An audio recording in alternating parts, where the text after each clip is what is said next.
le système immunitaire. C'est un petit peu comme un service armé qui est chargé de nous protéger contre tous les antigènes, tous les agresseurs, tous les éléments étrangers qui vont altérer notre santé. AVS avec Philippe Robichon.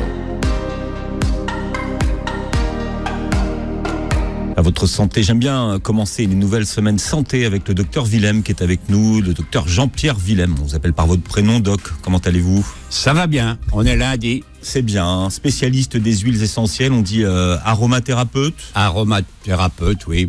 Ou médecin de terrain, quoi, parce qu'on ne fait pas que les huiles essentielles. Ceci dit, quand vous avez commencé la médecine, l'aromathérapie, c'était pas très développé en tant que tel. Ah si, il y avait déjà le médecin-colonel Valnet qui avait fait l'Indochine, qui s'en servait.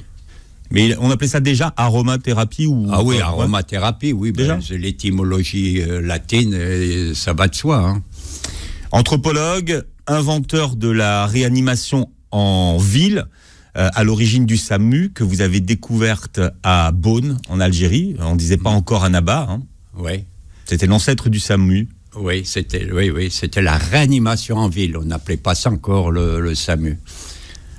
Créateur des Médecins aux pieds nus, et en 72 vous avez rejoint Bernard Kouchner pour fonder Médecins sans frontières. Vous êtes également créateur de la première chaire de médecine naturelle à la Sorbonne que vous avez fondée en 1987, et puis vous avez également fondé la faculté libre de médecine naturelle et d'ethnomédecine. C'est quoi l'ethnomédecine ? L'ethnomédecine, c'est grosso modo l'anthropologie médicale. C'est ethnomédecine, c'est-à-dire les médecines d'ailleurs. Ethno, c'est d'ailleurs, quoi. C'est-à-dire, il y a la médecine même des Papous, la médecine africaine, il y a la médecine ayurvédique, la médecine traditionnelle chinoise, etc. Votre légende dit, doc, que votre vocation naît après avoir vu le film Il est minuit, Dr Schweitzer, le docteur Albert Schweitzer, que vous rejoindrez en 1964, donc après l'indépendance de l'Algérie, oui. Et dont vous avez été le dernier assistant. Oui, j'ai été le dernier. Quand je suis arrivé, il m'a dit dans 6 mois je serai plus là. C'est-à-dire qu'il avait 90 ans, il avait fait le tour de ce qu'il devait vivre, et alors il y a un syndrome qu'on appelle le syndrome de glissement. C'est-à-dire que comme une bougie, on s'éteint lentement. Ça, c'est formidable. Vous n'avez pas d'angoisse ni rien, vous êtes prêt, etc. Et il avait besoin d'un interlocuteur. Comme moi, j'ai fait de la théologie. J'étais le seul sur les 15 médecins à pouvoir parler de la religion et tout. Alors, 2 heures tous les jours, j'étais avec lui, il se préparait. Et bon, c'est un petit peu... je rompais son monologue intérieur, quoi, si vous voulez. Il me posait des petites questions alors qu'il en savait plus que moi. Prix Nobel de la paix en 52. Les jeunes générations connaissent moins le docteur Schweitzer. Qu'est-ce qu'on lui doit ? Ce qu'il y a, c'est qu'à l'époque, c'était c'était un protestant, hein, et il avait été financé par les protestants américains. Il était pasteur. Il était pasteur au départ, et puis il en avait assez, il a refait médecine. Il s'est farci 7 ans de médecine, donc à Strasbourg, et pour rejoindre un des pays, une colonie française qu'on appelait le Gabon, qui est un des pays les plus exécrables point de vue climat, puisqu'il y a 92% d'hydrologie, c'est-à-dire le chargé en humidité, c'est épouvantable, et il était dans la forêt profonde. Donc, il a bâti donc son hôpital. C'est déjà une première partie d'un poulailler. Et alors, après, ce qu'il y a, c'est qu'il était alimenté quand même en médicaments, etc. Il faisait venir ça par bateau. Et puis après, ça a grimpé. Il y a eu le moment de la guerre 40. Comme il était alsacien, les Français sont venus le faire prisonnier. Il était prisonnier à Montpellier pendant 1 an, alors qu'il était pas fasciste du tout. Il était pas antisémite, sa femme était juive. Il a été combattu, c'est incroyable. Il a une vie, mais enfin, c'est des gens... Vous savez, les gens qui réussissent comme ça dans la vie, ils ont un mental exceptionnel. Hein. C'est pas des mous. Hein. Et c'est pour ça que ça me plaisait. Puis moi, je l'intéressais parce que, la première fois que je l'ai vu, parce que j'avais un accent ardennais. Il n'aimait pas les Parisiens, mais comme mon accent ardennais, je ne sais pas pourquoi, l'impressionnait. Et alors il m'a dit, tu restes. Moi, j'avais rien pris avec moi. Et alors il m'a donné un casque colonial, 3 chemises où c'était mis Dr Schweitzer. Alors j'ai dit, alors il m'a dit, tu gardes ça comme ça sur ton thorax, comme ça on pensera à moi aussi. Et puis alors j'ai vécu 6 mois, donc j'étais le dernier assistant. Et on s'est quittés, il m'a descendu au débarcadère, on a pleuré tous les deux. Eh oui, à nos âges. Enfin, moi j'étais gamin. Et puis voilà. Et puis j'ai enchaîné. C'était il y a quasiment 60 ans, hein. 64. C'était 56 ans, vous vous rendez compte? Oui. Ça fait une vie. Hein. Vous publiez Les huiles essentielles, médecine d'avenir aux éditions Dauphin. Donc dans ce livre, vous avez sélectionné 40 huiles essentielles qui peuvent être utilisées soit par voie cutanée, orale ou en diffusion. Ce que vous expliquez dans votre livre, c'est que vous plongez dans les huiles essentielles par la médecine de l'Égypte ancienne. Mais vous n'utilisez pas encore les huiles, puisqu'il faudra attendre Ibn Sina pour que les premières huiles essentielles arrivent. Je fais référence à l'Égypte tout simplement parce qu'il y a la momification. C'est-à-dire que les pharaons, etc., que l'on voit, on en découvre actuellement, qui remontent à 4-5 000 ans, ce sont donc des grands personnages qui sont morts et qui sont jamais tombés en putréfaction. C'est-à-dire que vous pouvez voir leur corps, qui est évidemment desséché, puisque les liquides sont partis, mais il n'y a pas eu le phénomène de la putréfaction qui survient chez tous les morts. Et alors, je me suis posé la question, parce qu'il y a une époque, donc j'étais au Rwanda, et il y avait les jeunes gens donc avaient ce qu'on appelait un ulcère phagédénique, c'est-à-dire vous avez un germe fusospirillaire qui les antibiotiques ne marchaient pas, et il attaquait donc les jambes de ces jeunes gens, les jambes et l'os. C'était des douleurs épouvantables. Et alors à telle enseigne que mon médecin colonel me dit écoute, tu vas les amputer. Et alors, j'amputais, parce qu'il courait pour qu'on les ampute tellement, ou ils se suicidaient, bon. Puis alors, quand j'ai vu les premiers unijambistes dans la rue, je me suis dit, c'est pas possible, faut arrêter ça. J'ai réfléchi, et je suis tombé sur les momies. La momification, c'est-à-dire la conservation des corps. Alors, à l'époque, il n'y avait pas encore les huiles essentielles, c'était des extra-aromatiques. Et nous, on avait, depuis Avicenne en l'an 1000, l'alambic, qui est la même aujourd'hui.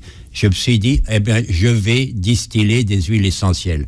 J'ai pris une cocotte minute, j'ai mis un serpentin et j'ai distillé de l'eucalyptus radiata. L'eucalyptus radiata est l'antivirale, l'antibactérienne. J'en ai obtenu 10 gouttes, pas plus, ça coulait lentement. Et je mettais ça dans le premier qui se présentait, j'ai mis sur sa plaie. 3 semaines après, la plaie était propre. 4e semaine, bourgeonnement. C'était gagné. Alors ça a fait le tour partout, etc. Et à telle enseigne que Che Guevara, qui était dans le coin, a voulu me voir, parce qu'il était quand même médecin. Et ça a commencé, c'est ma vocation. C'est-à-dire les huiles essentielles, c'était des petites bombes biochimiques. Le Che Guevara, qui avait une ferme médicale. Après, il a mis au point, donc il avait sa petite ferme, peut-être, je crois, à 80 km de la capitale. Et là, il élevait il y avait des ruches, etc.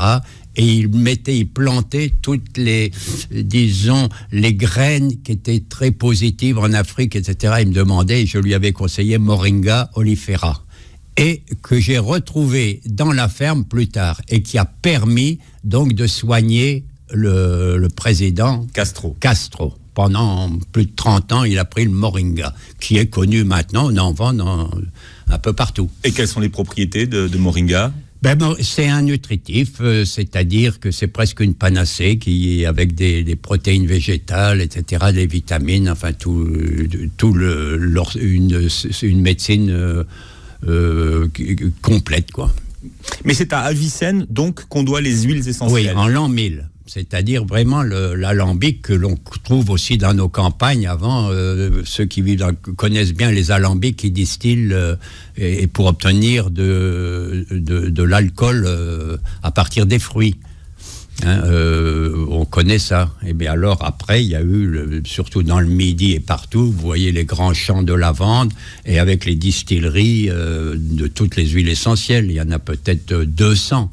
Mais il faut savoir que 10% des plantes différentes peuvent donner lieu donc à des huiles essentielles. Mais on a besoin déjà de 200 et on fait le tour de toute la thérapie. Il n'y a que 10% des plantes, ça veut dire que 90% des autres plantes ne peuvent pas donner d'huiles essentielles. Il y a 650 000 ou 700 000 plantes et il y a 10% qui peuvent donner lieu à des huiles essentielles. Donc, on a encore du boulot pour trouver, et on en trouve tout le temps. C'est pour ça que l'aromathérapie modifie en permanence. Je vois des livres qui sortent avec des vieilles formules qui riment à rien. Parce que tout le monde fait des livres sur les huiles essentielles, tous les éditeurs en veulent. Alors, c'est même plus des médecins qui le font, c'est presque la concierge, alors qui pique par-ci, par-là. Et moi, je vois qu'il y a des formules qui marchent plus, il y en a qui marchent mieux. Ils se sont pas adaptés. Bon, mais on fait de la pub. Surtout, je ne sais pas pourquoi, on n'aime pas dans la presse que quand un médecin fait un livre, on l'aime pas. Alors, on préfère c'est un petit peu machiavélique comme histoire, c'est-à-dire faire par quelqu'un qui fait du reiki, etc. Alors là, alors qu'elle n'y connaît rien, parce que toute la biochimie, il faut 3 ans pour faire le tour, quoi.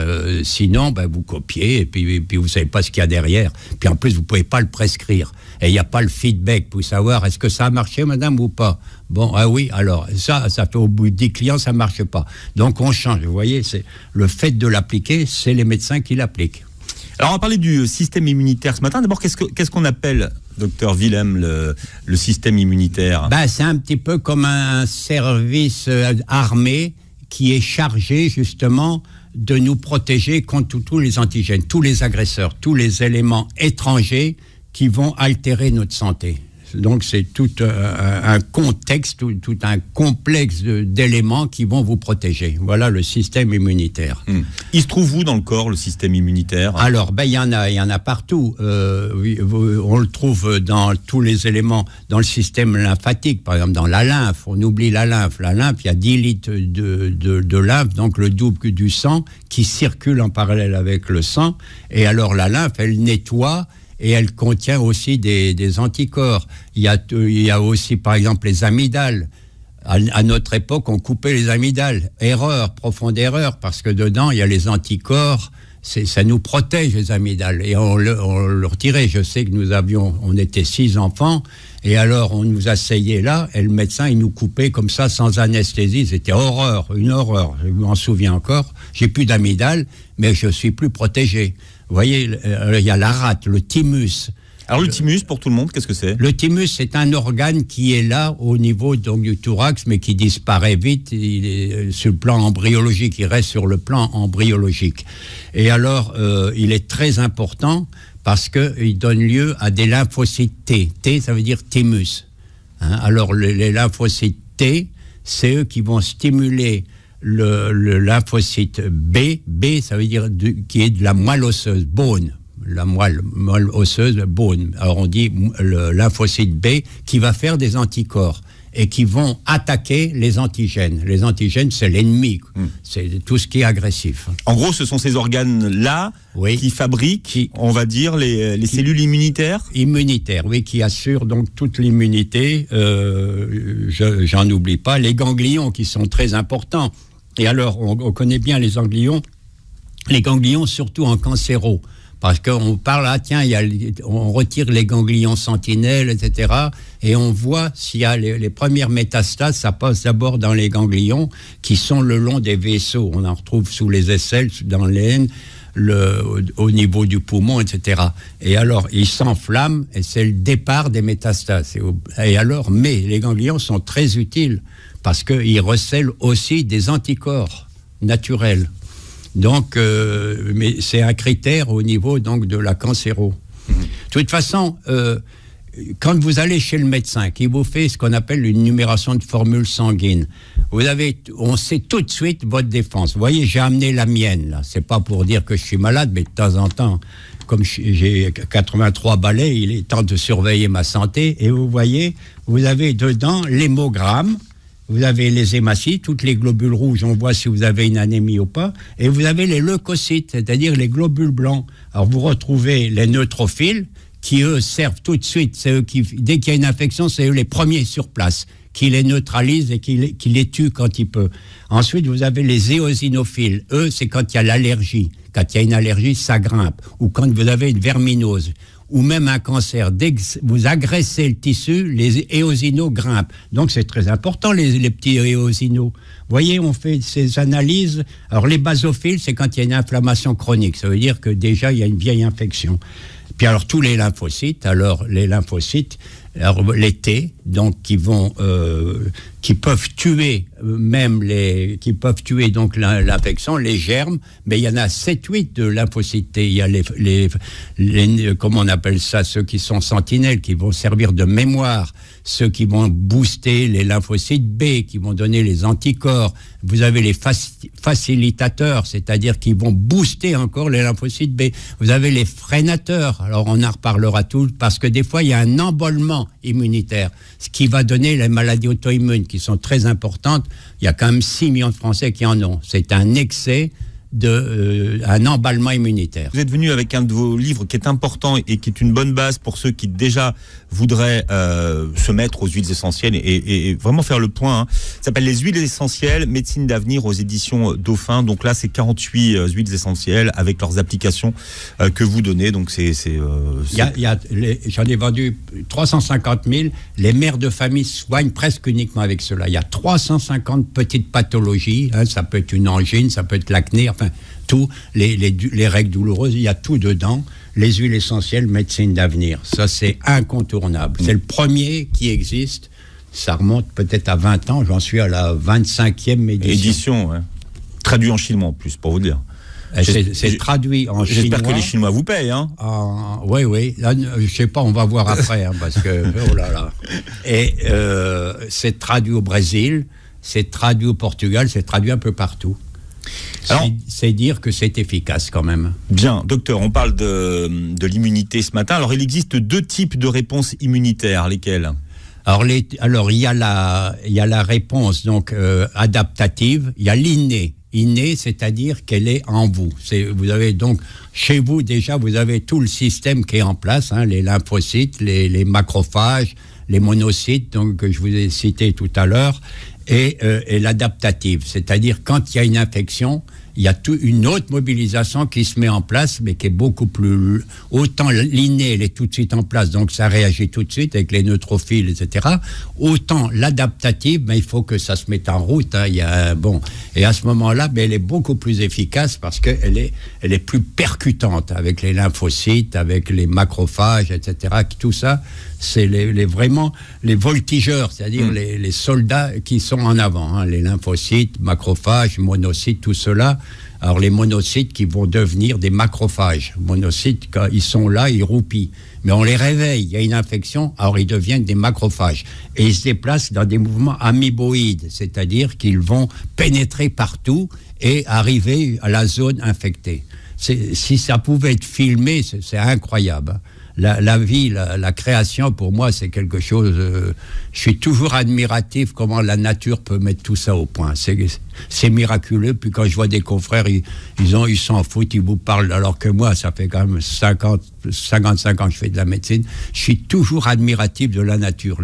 Et je mets nature avec un grand N ou création. Tant pis, avec création, les gens se débrouillent. C'est pas l'origine, c'est pas une petite bactérie, etc. Il doit y avoir quand même un grand maître qui a mis ça au point, mais il y a plus beaucoup d'erreurs. C'est l'homme qui commet l'erreur. C'est l'homme, déjà en écologie. Regardez il nous met dans des conditions incroyables. Ils font plus d'écologie humaine. C'est l'homme qui est au centre du monde. Et l'homme, il a tout. Il a tout pour réussir, pour être en bonne santé. Et c'est l'homme qui fout tout en bas. Quand on parle de mémoire immunitaire, docteur Willem, de quoi est-ce qu'on parle ? Déjà, mémoire, ça suppose déjà qu'il y a des éléments supports qui sont là, prêts à agir tout de suite, puisqu'ils ont connu l'antigène, c'est-à-dire ils ont connu le virus, etc. Et tout de suite, ils le connaissent, ils vont le maîtriser tout de suite, puisqu'ils le connaissent, il est très... C'est pour ça qu'on dit aussi adaptative. Et alors, ils vont bondir, et alors ils vont essayer de tuer, mais quand il y a vraiment une quantité énorme de virus, ça ne se passe pas forcément comme cela. Il y a 3 réactions dans l'immunité. Il y a une réaction bienveillante, c'est-à-dire positive, tout s'arrête tout seulement en place. Il y en a une qui est exubérante, qui est malfaisante, c'est-à-dire en hyper. Il y a trop... L'immunité a été tellement sollicitée, c'est un peu ce qu'on appelait à un moment donné l'orage cytokinique à une époque. C'est un phénomène d'auto-immunité. Ce dont on parle dans le cadre de la Covid-19 d'ailleurs. Oui, ah oui, c'est ça, c'est ce qui arrive. Du reste, c'est une pathologie comme l'Alzheimer, c'est une pathologie, on ne dit pas auto-immune, hétéro-immune, parce que ça vient de l'extérieur. C'est-à-dire que vous ne pouvez plus stimuler.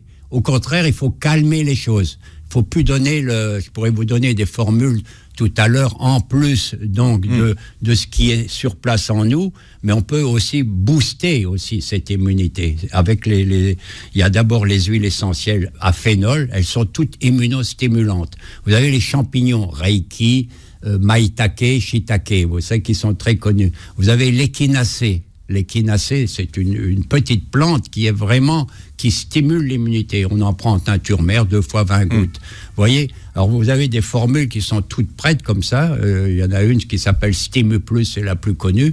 Vous le prenez à l'entrée de l'hiver avant les infections respiratoires, ou bien quand vous voyez que le Covid va arriver, déjà votre immunité, elle est saturée, elle est pleine. Donc elle attend l'ennemi. Et là, c'est une guerre. Et en plus, il y a aussi les intestins qui contiennent des bactéries. Les bactéries, ce sont nos petits soldats. Hein. Alors, je vous disais tout à l'heure que l'homme fait des bêtises. Regardez, Fleming, il les a tuées, les bactéries. Mais c'était des bonnes bactéries. Et les bactéries, c'est vivant. Elles réagissent. L'inventeur de la pénicilline. Oui, mais ça marche plus. Parce que vous avez attaqué quand même des bactéries, des bonnes bactéries qui deviennent antibiorésistantes. Comme quoi la nature, faut pas la chagriner de trop. Eh bien maintenant, ça marche plus tellement les antibiotiques. Alors docteur Willem, comment réagit notre système immunitaire lorsqu'il doit combattre le coronavirus? Qu'est-ce qui se passe? Eh bien, donc c'est un ennemi qui est vraiment bien identifié. Alors, il y a ce qu'on appelle l'immunité croisée. Si vous avez déjà chopé des rhumes, il y a 4 variétés de coronavirus qui donnent des rhumes ou des rhinopharyngites. Déjà, elles sont en nous, donc elles ont créé, on les a surmontées, donc on a laissé donc une immunité mémoire. Et alors, donc c'est intéressant, mais alors, quand il n'y a pas cela, donc le combat est vraiment rude. Hein, parce que et on le voit actuellement, depuis 8 mois, il n'y a pas de solution chimique. C'est-à-dire, dans la médecine officielle, il n'y a rien. Il n'y a rien, donc depuis 8 mois, on attend le vaccin. Bon, et nous, en attendant, qu'est-ce qui peut le combattre? C'est les huiles essentielles à phénol et monoterpénol. Je vous donne quelques noms. L'origan, qui est connu, la sarriette, surtout quand c'est intestinal. Vous avez le niaouli. Vous avez les 2 eucalyptus, c'est le plus important, l'eucalyptus globulus et radiata. Pourquoi il faut en donner dans toutes les grippes? Parce que c'est respiratoire, les grippes qui vont arriver, et le coronavirus, c'est un peu le même traitement. Alors vous avez l'eucalyptus radiata, c'est lui qui va tuer les germes au niveau du nez, c'est spécifique. Et alors, si jamais la grippe, elle tombe sur les poumons, sur les bronches, c'est ce qui donne la mort. Quand il y a eu 8000 morts, c'est que toute la grippe, elle est tombée sur les bronches. C'est l'eucalyptus globulus, donc les 2. Puis vous pouvez en mettre, par exemple, le laurier noble, qui est bon. Vous avez le ravinsara, des noms que vous connaissez, on connaît tous, quoi. Même. Non, qu'on connaît pas tous. On vous écoute, mais après, les gens me demandent des précisions. Donc, quand le coronavirus arrive, si on a déjà combattu et qu'on a déjà eu des rhumes, finalement, notre système immunitaire est habitué, c'est ça? En partie, on a une immunité croisée, c'est-à-dire on a déjà les anticorps, mais peut-être pas très adaptés, mais toujours est-il, ils sont assez neutralisants. Pas neutralisants sans mais dès lors que votre organisme il est sain, que vous avez une bonne immunité, eh bien vous allez vaincre. Mais si vous êtes immunodéficient, hein, ce que sont tous on dit les comorbides, c'est-à-dire tous ceux qui ont de l'hypertension, du diabète et tout, qui prennent 3 produits pour l'hypertension ou 3 produits pour le diabète, tout cela c'est des antigènes, c'est-à-dire c'est des agresseurs. Ils viennent perturber l'immunité. L'immunité doit les repousser. Donc, il faut juguler cela. Et alors, on perd toute une immunité et on n'a plus assez de force pour attaquer le virus. Vous comprenez? Il y a une surcharge. Et en plus, dans la reine... Alors, la surcharge, dans ces cas-là, pardon de vous couper... il y a une surcharge elle est due au traitement ou elle est due à la pathologie qui est traitée? Elle est due au traitement. Le traitement, il faut savoir que l'organisme humain ne reconnaît pas ce qui est chimique. Il ne voit pas. Donc, il le considère comme un ennemi. Alors ça commence déjà au niveau des intestins. Les intestins sont agressés, la muqueuse intestin, ça fait des petits trous. Dans les petits trous, vous avez les débris alimentaires, les virus qui passent. Et c'est la première barrière, c'est l'immunitaire intestinale. Et on arrive à la 5e, c'est la barrière hémato-encéphalique, c'est la dernière qui va donner lieu ou à la sclérose en plaques ou à Alzheimer ou le Parkinson. Je sais que c'est complexe, puis il y en a peut-être qui sont déjà partis boire un café parce qu'ils n'arrivent pas à suivre. Sans sucre. Without sugar. Ouais. Et alors, mais évidemment, il faut lire les livres. Je ne suis pas venu évidemment pour les vendre, mais c'est dans votre intérêt. Vaut mieux acheter un livre comme ça par les temps qui courent que celui de Nothomb ou de Musso. Merci pour eux, qui n'ont pas besoin de vous parce que ça se vend très bien. Eh ben oui. Quelle est la réponse immunitaire des personnes qu'on appelle les personnes asymptomatiques ? Est-ce qu'ils ont une réponse immunitaire ou pas, ces gens-là, puisque finalement, on ne voit rien? Alors, vous qui avez fait du latin, asymptomatique, A devant, ça veut dire n'a pas de symptômes. N'a pas de symptômes. Oui. C'est dangereux parce que le virus est là derrière. Hein, et il est là derrière, mais il peut se pointer parce qu'il y a l'incubation et tout, et jaillir au 7e jour. Et vous savez qu'asymptomatique, il faut faire attention avec ce terme-là, parce que on en parle beaucoup. Là, il y a maintenant, je crois qu'il y a 50 000 testés, c'est ceux qui sont testés positifs. Mais il y en a qui sont asymptomatiques, mais ils sont virulents aussi. Mais pas maintenant, il faut attendre. Mais comment est-ce que leur système immunitaire réagit à ces gens-là ? Ben, alors, s'ils en ont encore un peu, donc ça peut aller, donc ça peut passer, ça va traîner un petit peu, ça peut passer. Mais sinon, il va y avoir plein de phénomènes ça va continuer, et vous allez avoir des troubles de l'odorat. Alors, le trouble de l'odorat, on dit que c'est pas grave, ça disparaît. Non, c'est grave comme tout, parce que perdre l'olfactif, savez-vous qu'Alzheimer, 95% n'ont plus d'olfactif. Attention, donc tous ceux qui ont eu des problèmes de trouble d'odorat, dans 5-10 ans, ils vont faire Alzheimer, ils vont le faire. Malheureusement, je serai plus là pour témoigner que j'ai... 5-10 ans, si, vous serez là.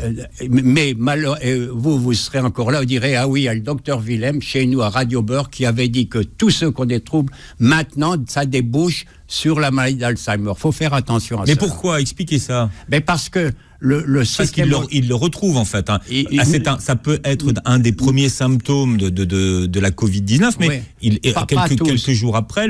Alzheimer, il ne le retrouve pas. Sauf avec le livre que j'ai fait, on peut retrouver. Il faut savoir qu'il y a plusieurs étapes donc, dans la maladie d'Alzheimer. Et alors, il faut savoir donc que l'olfactif, c'est très important. Il faut savoir, je vais remonter parce que je suis anthropologue et j'ai fait de la paléoanthropologie. C'est-à-dire, j'ai étudié, par exemple, Néandertal. Néandertal, il y a 300 000 ans, c'était un gars, il était dans un monde hostile. C'est-à-dire, il ne savait pas s'il allait attraper un sanglier ou pas, donc il pouvait crever de faim pendant 3 jours. Il y avait le froid, il y avait les ennemis et tout. Et qu'est-ce que la création, avec un grand C, lui a donné? Le système olfactif. C'est-à-dire, le système olfactif, eh bien, il est relié au cerveau limbique. On a 3 cerveaux, il y a le reptilien, on n'y est plus, le limbique, c'est-à-dire qui recouvre le reptilien, mais qui est encore en nous et avec les 2 hémisphères. Et alors, il était équipé de cela, et ce cerveau limbique, dedans, vous avez 2 centres, c'est-à-dire vous avez les amygdales, c'est-à-dire les émotions, et l'hippocampe, la mémoire. Alors, dès lors, il mangeait animal, c'est-à-dire cru. Et l'alimentation crue, elle est saine. C'est-à-dire que la cuit, qui va donner sur le gustatif, c'est mortel, enfin mortifère, disons. Et alors, à partir de là, donc, on sait que Néandertal, donc, il ne pouvait pas avoir donc la maladie d'Alzheimer, puisque l'olfactif, ça vous permet la survie, la mémoire, la bonne chronobiologie, etc. Et alors, après, donc c'est pour ça que j'ai fait un livre dans lequel je dis, pour tous les Alzheimeriens, il faut manger cru le plus possible. et après les huiles essentielles qui vont stimuler le bulbe olfactif. Alors on va parler des causes de l'intoxication de notre organisme, docteur Willem. Qu'est-ce qui explique que l'homme est empoisonné? Comment les métaux lourds ont-ils aujourd'hui et sont-ils arrivés à polluer nos organismes? C'est qu'un des aspects, les métaux lourds. Hein. On est empoisonné en respirant, le benzène, etc., en se traitant, tous les produits chimiques qui sont iatrogènes, et alors en se traitant et en mangeant les produits agroalimentaires, etc. Bon, et alors les métaux lourds, puisque c'est eux qui émergent, qui sont très handicapants parce que quand on pense déjà que les enfants autistes, etc., qui ont des métaux lourds, ça bloque les peptidases, etc. Enfin, je ne rentre pas dans les détails. Alors, qu'est-ce que vous appelez les métaux lourds, Jean-Pierre Willem? Les métaux lourds, c'est par exemple le cadmium que l'on trouve dans la fumée, c'est l'aluminium que l'on trouve un peu partout, surtout par exemple dans les carottes. Il y a 400 mg par kilo, c'est pour ça qu'il faut en prendre quand même du bio. Vous retrouvez le mercure, etc., qu'on trouve dans les amalgames dentaires, etc. On en trouve partout, en plus des perturbateurs endocriniens, etc. Alors le problème que vous allez me poser, c'est comment on s'en débarrasse, parce que comment se dépolluer finalement? Alors comment se dépolluer? Alors il y a des produits naturels, comme Xénosulf, etc., ou la DMSA, qui est un produit chimique, mais c'est encore un produit iatrogénique. Mais on vient de se rendre compte que la meilleure méthode, c'est un sauna japonais, c'est un sauna sec, avec une variété de rayons qui fait que, évidemment, il y a de la chaleur, vous suez, etc., eh bien que tous ces métaux lourds sortent.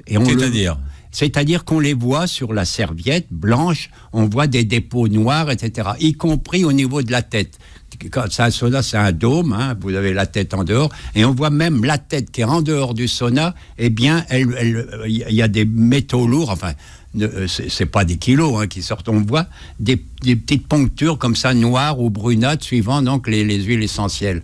Alors moi je l'ai fait, tout de suite quand j'ai appris que ce sauna particulier était très performant, je l'ai fait venir et il est installé en face de mon bureau, et je vais vous donner quand même le téléphone pour les gens surtout qui ont eu le coronavirus, qui s'en sortent pas.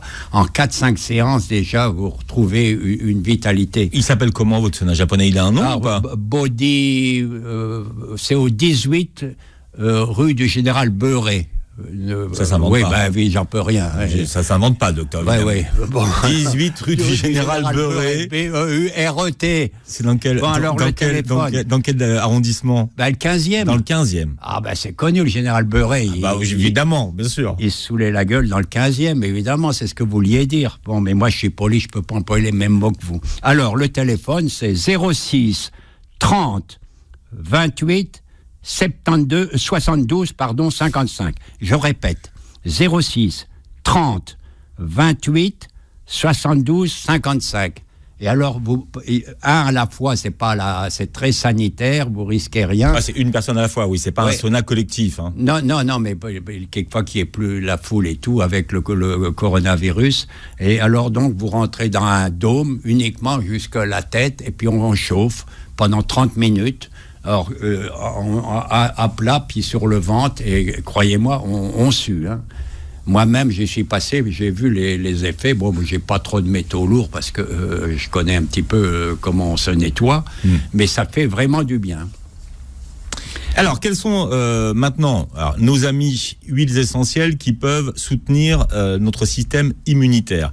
Déjà, on va quand même rappeler que les huiles essentielles, il faut les utiliser avec parcimonie et bon escient.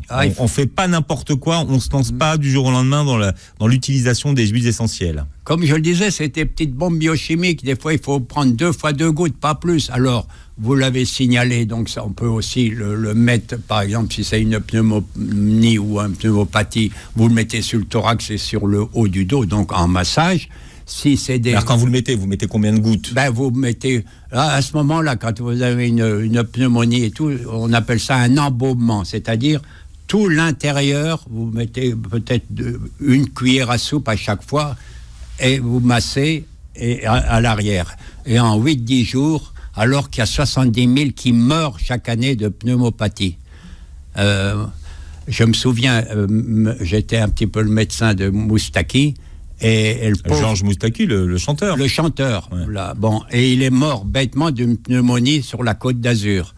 Et il aurait dû m'appeler, j'ai dit, tu achètes vite de l'eucalyptus, les deux, et tu vas t'en sortir. Mais comme les huiles essentielles sont mises à l'index, eh ben, il y a 70 000 qui meurent de pneumopathie, j'en peux rien. Bon, c'est pas, c'est pas en me menaçant et tout et c'est connu, puisque je rappelle 45% des Français connaissent les huiles essentielles. Il y a un engouement pour les médecines, ça fait longtemps déjà. Et c'est les médecins de terrain, c'est-à-dire qu'on est capable d'envisager l'homme dans sa totalité. La médecine officielle s'en fiche. Ils s'en fichent ils vous donnent jamais de probiotiques pour alimenter vos intestins. Ils savent pas qu'il y a 5 barrières, etc. Enfin, j'ai mon frère qui est médecin, mes 2 autres frères, je leur ai appris un petit peu, mais on n'apprend pas ça en fac. Hein. Alors, il faut faire donc une médecine de terrain et puis connaître, par exemple, les bonnes bactéries, parce que les intestins, c'est précieux. Alors, c'est tout ce qui est fermenté, c'est excellent. La choucroute, par exemple, elle vient de sortir. Depuis hier, la choucroute, elle est prête. Vous pouvez avoir aussi le pain à levain. Le pain à levain, hein. Moi, par exemple, je suis intolérant, moi, à la levure du boulanger. Mais le pain à levain, il est excellent. C'est le vrai levain fait par le boulanger. Oui, le pain. Mais il y a puis vous avez les kéfirs de fruits, etc. Donc déjà au niveau alimentaire, c'est des petits éléments. Il faut savoir aussi gérer le stress. Le stress, il est à l'origine de toutes les pathologies. 30% pour le stress. Il faut savoir le gérer. Hein, il y a une médecine qu'on appelle la psychoneuroimmunologie. Psycho, c'est-à-dire le psychisme, neuro-immuno, c'est-à-dire qui assure l'immunité. D'accord. Et qui c'est qui pratique cette médecine-là ? C'est les Français qui l'ont découvert et c'est appliqué aux États-Unis. On l'a découvert il y a 25-30 ans et les États-Unis, il y a 20 ans, c'est devenu une science à part entière. Nous, on l'a oublié. Bon. On est des couillons parce qu'on a quand même des cerveaux et puis tout le monde nous pique partout et on se retrouve gros gens. Donc, je viens de parler de la désintoxication, donc gérer le stress, la bonne nourriture, oui, déjà cela, c'est important. Et alors, surtout dans les maladies auto-immunes, parce que quand même, je vais faire un petit détour quand même pour les maladies auto-immunes. Il y a 5 millions de Français qui ont une maladie auto-immune en 52 maladies. Hein. Vous avez la thyroïde d'Hashimoto, le BASDO, etc., polyarthrite rhumatoïde, il y en a 52. Même Parkinson, etc. C'est-à-dire que votre immunité, elle s'est emballée. Par exemple, elle s'est emballée avec le Covid. C'est-à-dire que les lymphocytes B qui ont créé des anticorps, il y en a en trop, etc. Ce qui fait que l'immunité, elle est déboussolée, mais en hyper. Donc, il faut calmer les choses. Donc, il faut un immunorégulateur. Et il y en a un bon, c'est Immunorégule, que vous en donnez. C'est quoi Immunorégule ? Immunorégule, c'est composé d'éléments comme, par exemple, il y a du tryptophane dedans, vitamine B3, B6. Vous avez une huile essentielle, cis-ladanifère. C'est une des rares, avec le thym saturoïde, qui marche dans les maladies auto-immunes. C'est un comment vous l'appelez, cis ? Le cis-ladanifère. Malheureusement, il est interdit en France. Tout ce qui est efficace, et il est comme l'artémisia annua, on est les seuls, c'est interdit. On va encore se faire tirer les oreilles. Tant pis, non, il faut dire que c'est moi. Oui, c'est pire. Si c'est vous. Non, il faut dire que c'est moi. Moi, alors c'est Willem. On y est pour mais vous savez que en lisant votre livre, je me suis amusé à faire des recherches sur ce que vous appelez le vinaigre des 4 voleurs. Ah ouais. Et comment on l'a utilisé pendant l'épidémie de peste ? Alors, c'était en 1670. Au 17e, oui. C'est à Toulouse, il y a eu la peste là-bas. Et alors, vous avez des gaillards qui profitaient, qui allaient dépouiller les gens, les moribonds, comme ça se place quand il y a une catastrophe, il y a toujours des voyous qui... Bon, alors ils se sont fait choper. Et alors, les gendarmes de l'époque leur disent, si tu nous donnes la formule, comment vous arrivez à ne pas être malade, vous, si tu nous donnes la formule, ta mort sera plus lente, plus douce. Bon, et ils ont dit, on prend du vinaigre, c'est-à-dire du vinaigre des 4 voleurs, les 4 voleurs donc en question. Pourquoi ? Parce que quand vous avez un pH acide, ça tue tous les virus. Par exemple, dans la bouche, elle est très acide. Et à ce moment-là, elle tue. Comme en gynéco, le vagin est très acide, ce qui fait que vous pouvez même pas avoir le sida, etc. Elle tue toute l'infection. Donc, c'est une histoire d'acidification. Mais docteur Jean-Pierre Willem, qu'est-ce qu'il y a dans le vinaigre des 4 voleurs? Parce qu'il y a beaucoup de choses. Non, on s'en fout. Il est acide. C'est l'acidité. L'acidité, c'est quand, par exemple, vous avez les mycoses. Les mycoses, elles prolifèrent dans l'acidité. Alors, quand vous avez une mycose, il faut vous donner du bicarbonate. L'inverse. Vous changez le terrain. Du terrain acide, vous mettez un terrain bicarbonaté. En fait, vous changez le pH. Exact, voilà. On change de pH, tout simplement. Mais alors, le bicarbonate, vous le prenez comment? Ça peut être sous forme de le Saint-Yor, l'eau qui est épouvantable. Très bicarbonaté, vous en prenez surtout si vous avez une candida albicans digestive. Là, c'est efficace.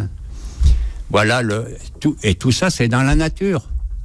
Tout est dans la nature. Et alors, pour ceux, alors, je mets entre guillemets, pour tous ceux qui ne veulent pas se faire vacciner contre la grippe, il y en a quand même un certain nombre qui sont contre les anti-vaccins. Qu'est-ce qu'on peut conseiller à ces gens-là? On va reprendre ce qu'on donnait dans le coronavirus. Déjà, il faut booster donc les défenses immunitaires.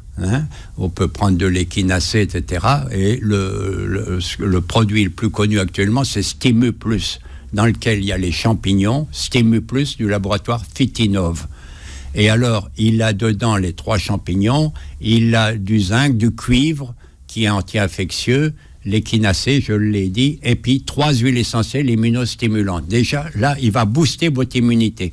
Déjà, on est bien armé pour attaquer le virus.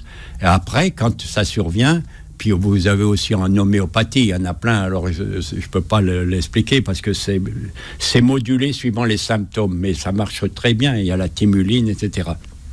Et enfin, quand c'est là, eh bien, il faut acheter un diffuseur dans lequel vous mettez ce qu'on appelle l'isohome, c'est-à-dire il y a 4 huiles essentielles qui sont diffusibles. Alors vous avez votre diffuseur le soir dans la famille, près de la télé, 2 fois 20 minutes, début d'après-midi ou le matin, et alors ça vient tuer tout ce qui est au niveau du carrefour ORL. Et ensuite, vous pouvez aussi prendre des gélules pour renforcer, etc., avec les 4-5 huiles essentielles que je vous ai données. Comment vous expliquez la deuxième vague, docteur Willem?